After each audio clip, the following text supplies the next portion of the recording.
United States, along with 60 other nations, release the Declaration for the Future of the Internet. TikTok launches a new ad solution called TikTok Pulse that places your ad right next to a top performing TikTok clip and also includes advertising revenue sharing models. Meta announces a long-term research initiative that focuses on artificial intelligence and human language processing. All this and much more coming up in this week's edition of the Connected Church News with me, Nachi Lazarus. Welcome.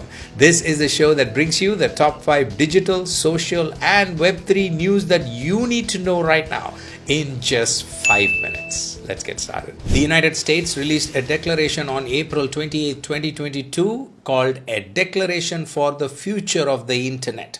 This is a declaration by the US along with the endorsements from 60 different countries, including UK, Australia, Canada, France, Spain, and many more.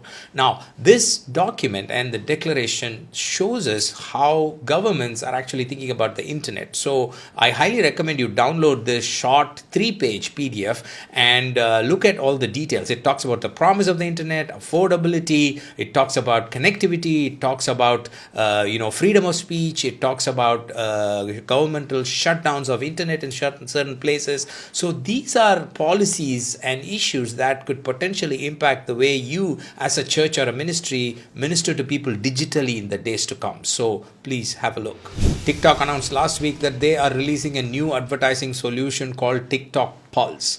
TikTok Pulse is a program that lets you take your TikTok ad and place it right next to the top performing TikTok video in a specific category. For example, they've got 12 categories. You can choose one of those categories, including gaming or fashion or anything like that. And you can take your ad and place it right next to the top 4% of TikTok videos in that category, which means TikTok is ensuring that they are giving you the most exposure with respect to the audience who are watching the top content on TikTok. So it could be an interesting option for you as a church or a ministry to check out. And they're also talking about a revenue sharing option with the creators, similar to what YouTube is also doing. We will link to all these details in the show notes. Meta made an announcement last week about their long-term research initiative on the artificial intelligence domain that focuses on human language processing.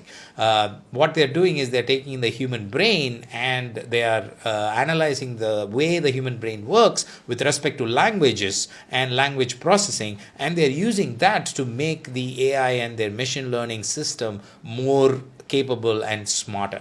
Now they are collaborating with organizations like Neurospin, Indria to compare language models with brain responses of the human brain.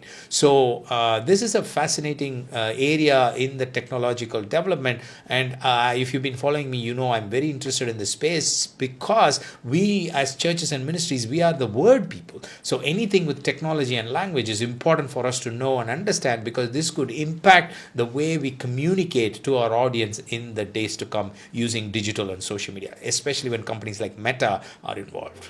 Last week, TechCrunch reported that Pinterest has quietly launched a live streaming app for its platform called Pinterest TV Studio. As the name says, the app is meant for live streaming, to act as a TikTok like an interface for Pinterest platform. So if your audience are on Pinterest, then this is an app that you might want to keep an eye on. Right now it seems like it's only for select users because it asks for a code to enter the app, but eventually they should be rolling it out to the wider public. And if your audience are on Pinterest, then as a ministry, live streaming is one of the best ways to reach any audience on the platform, and especially using a dedicated app that the platform itself provides, which usually helps in the algorithmic advantage. So keep track of this news, and Pinterest usually make their announcement on their Twitter handle, so that might be something worthwhile watching out for. Twitter made a couple of announcements last week about Twitter Spaces that could be useful if you use Twitter Spaces for ministry. If you're not yet using Twitter Spaces for ministry, I highly recommend you check it out, because it is a platform that's absolutely exploding with action, lots of opportunities for ministries, churches, and nonprofits.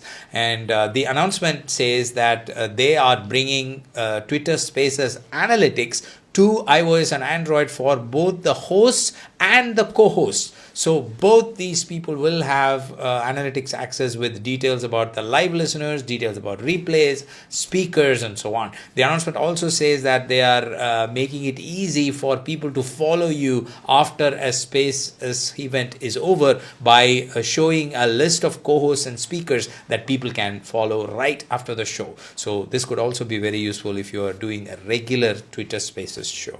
Those were the top 5 news items I had for you this week. Thank you for joining me. If you want to leave a comment or have a feedback or ask a question or want to know how to download something like the declaration of for the future of the internet or something like that, then please DM me, leave a comment, or ping me on any social media platform. We'll make sure we get you the answers and the links or whatever you need. And if you want to dig deeper into any of the other stories, we've got all the source links and details in our news page, nachilazarus.com/news. We also have them in the comment section wherever you're listening to us. Thank you so much. I will see you next week with another set of news items. Until then, you stay connected, stay blessed. God bless you. Bye-bye.